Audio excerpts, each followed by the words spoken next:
Louvado seja nosso Senhor Jesus Cristo, para sempre seja louvado. Da ajuda do Pai, Filho e Espírito Santo. Amém. A graça de nosso Senhor Jesus Cristo, o amor do Pai, a comunhão do Espírito Santo esteja conosco. Queridos irmãos e irmãs, boa tarde. Já estamos chegando já no final de semana. Que Deus nos abençoe, nos proteja e muita paz para todos. Vou falar hoje sobre sigilo reverente das palestras de Frei Inácio Loyola sobre Maria. Apesar do que foi dito, permanece em pé a pergunta: por que Maria não comunicou a José uma notícia que lhe dizia a respeito diretamente? Maria tinha que entender, obviamente, que mais cedo ou mais tarde José ficaria sabendo e que, quanto mais tarde, pior para ela. Por que se calou?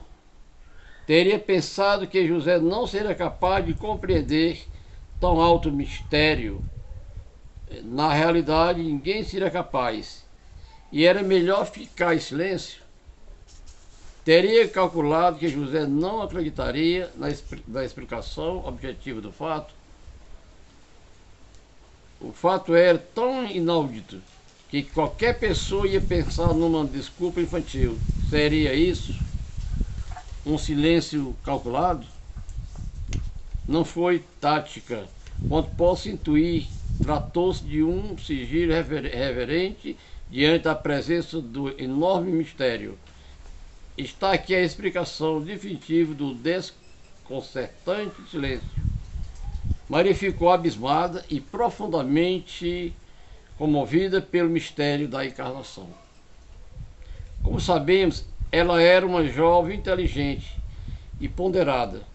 Media exatamente a importância da transcendência do duplo prodígio. Mãe de Deus e maternidade virginal. Ela que era tão humilde e se tinha como pouca coisa, sentia-se fortemente sensibilizada, entre-emocionada, agraciada e confundida, considerando-se indigna de tudo aquilo, e tomou consciência de que a melhor homenagem, a melhor maneira de agradecer e de ser fiel a tanta gratuidade era reverenciar todo aquele mistério com silêncio total. Tudo aquilo era tão único e sagrado que lhe pareceu uma profanação comunicá-lo a um ser humano, mesmo tratando-se de José. Assim, para não revelar o segredo mais sagrado da história e para ser fiel a Deus com seu silêncio, Maria estava disposta a sofrer qualquer consequência. A maledicência popular, ato do divórcio, pedras, chamas, marginalização social e solidão humana. Qualquer coisa. Tudo que era de Deus era tão grande e o humano tão pequeno. Deus era de tal maneira prêmio, herança, presente e riqueza. E ela tinha sido tratada com tanta predileção que todo o resto não valia nada. E a mãe ficou em silêncio, despreocupada, tranquila. Deus é grande. E o Senhor, emocionado pela fidelidade silenciosa de sua filha, veio em seu auxílio. Com uma intervenção fora de série, Deus a havia posto no beco sem saída. O único que poderia tirá-la daquele atoleiro era o próprio Deus, com outra intervenção extraordinária, e assim o fez. Uma revelação interior inequivocamente sentida. Falou a José: José, deixe de lado esses temores. Maria não é qualquer mulher da rua. É a escolhida entre as mulheres de todos os tempos. O Senhor pôs seus olhos sobre ela e a achou encantadora. Maria não cometeu nenhum erro. O que foi gerado nela é a situação direta e excepcional do Espírito Santo.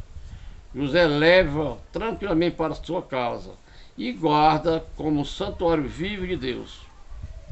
Deve ter sido infinita e delicadeza com que José se aproximou de Maria a partir desse momento. Se pelo contexto do capítulo 1 de Mateus vislumbramos que José tinha suspeitado algo diferente de Maria, A revelação deve ter confirmado seus pressentimentos. A partir daí deve ter sido total respeito de José para com Maria, um homem sensível para com as coisas de Deus, como José deve ter tratado Maria com uma atitude feita de reverência, carinho e admiração. Em um homem tocado por Deus, foram transcendidos e sublimados os laços afetivos meramente humanos. E Maria foi para José, desde então, mais que uma moça atraente, um reverente santuário de Deus vivo, uma mulher quase adorável. Conforme a opinião de muitos, pessoalmente, parece-me uma explicação muito aceitável. Maria e José devem ter, desde então, resolvido viver uma vida virginal no estado matrimonial. Os dois haveriam de cuidar e de proteger Jesus, fruto direto de Deus, germinado nas entranhas solitárias da Santa Mãe. Deus tinha escolhido aquela casa e aquele trinômio como morada especialíssima, mais santa que a arca da antiga aliança. Valia a pena superar as leis da carne e viver em estado de adoração. É interessante a reação de José depois dessa revelação. Pelo versículo 24 de Mateus, de 1 a 24, temos a impressão de que José tomou imediatamente a iniciativa, fez com que se preparasse imediatamente tudo o que era preciso para a condução e, em cerimônia solene, recebeu-a como esposa. Deus o havia encarregado de cuidar de Maria e do filho, e sua primeira preocupação foi evitar que se levantasse um boato maldoso contra a mãe, e mais tarde contra o filho, já que começavam a notar os primeiros sintomas da gravidez. Daí a sua pressa.